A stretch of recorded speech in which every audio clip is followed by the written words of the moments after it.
Alright, welcome back to Super Sentai Review, episode number 431. Reviewing only 2 episodes today of the show of ToQger. Yep. And these 2 episodes, these are quite odd to say the least, these 2. I mean, I like the second one. I really enjoyed the second one. I thought that was a lot of fun. Yeah, 8 was a lot of fun from the episode because basically this one explored a lot of the space of the trains. And it basically was a big, epic story for this one. So, oh, by the way, the 2 monsters seen in these 2 episodes. Well, we have the Seal Shadow, seen in episode 7, who is a Madame Noir monster. And Baron Nero, who basically did... This actually was the first of 2 in a row he did. 2 episodes where he has a monster. This one being Bomb Shadow. 7 has Seal Shadow. This one basically is all about, oh, let's create darkness and stand people to be lazy. Yep, that's kind of what this is. Yeah, a lot of the team is basically hit with this, and it's also a subplot in this thing. Which, of course, not very popular. It's just, oh, we have it where Pink is, Green is mad at Pink for breaking his thing, but they later, make up at the very end. It's an okay episode. I like 8 better.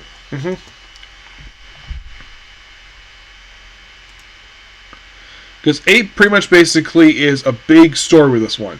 So, Baron now also, General Schwartz basically is recovering from the battle from the previous episode. And of course, well, Miss Gita is giving him some emotional support. It's like, not real necessary, but he does appreciate it. Of course, Miss Critic, excuse me. Yeah. So... I should point out, Miss Greta actually misses her first episode. The very next one. Yeah, she missed it. But don't worry, she'll be back. She hasn't missed, for the first, about almost 2,000 episodes. She's in there, a lot of it. And then she's absent for a little while, and then she comes back. Yeah. But, so, basically, Nero was like, okay, so suspect basically that the Emperor's getting close. But he's not there yet. Probably because the actor hasn't shown up in the series yet. So,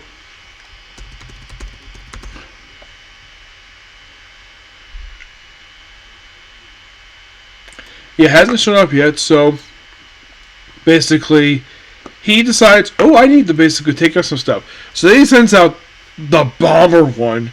It's like, oh, we're going to play a game. And there's also a thing at the end of the previous episode, okay, they detected a signal of a support train, and we find out who it is this episode. It's called Diesel.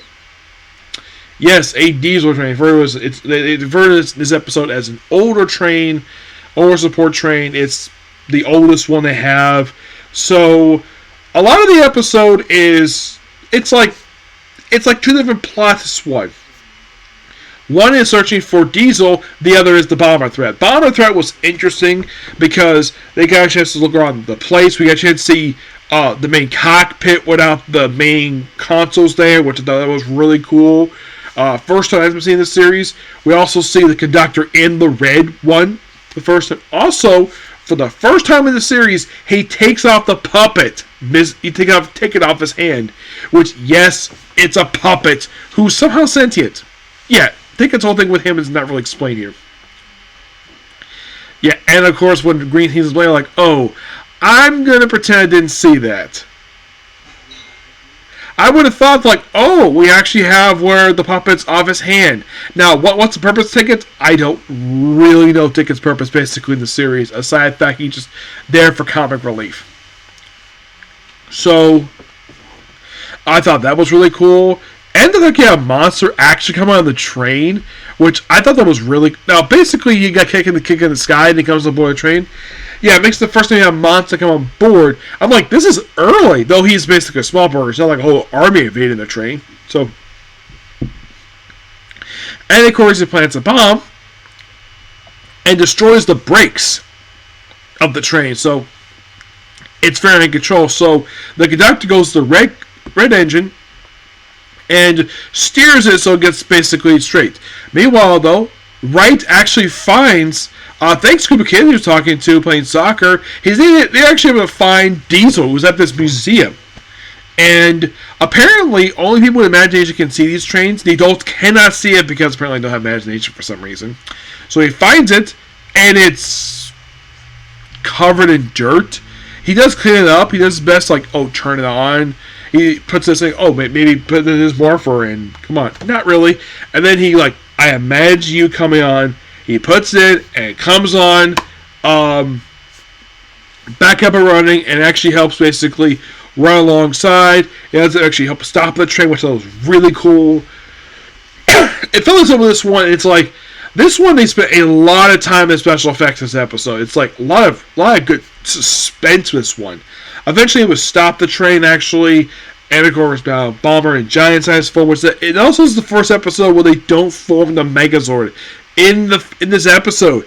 Yeah, just them just running around shooting the Megazord, and also Diesel's got his own weapons. It's like missiles, so I thought that was really cool. And in the end, he decided to just, after the battle was over, it's like, he's gonna stay here at the museum probably because he likes it. I'm like, okay, interesting. I gotta admit, basically, of the 2 episodes, 8 is much better, basically, in terms of story. 7 is just okay, aside from a really interesting subplot. Yeah. But not much to say about these 2 episodes. I really enjoyed.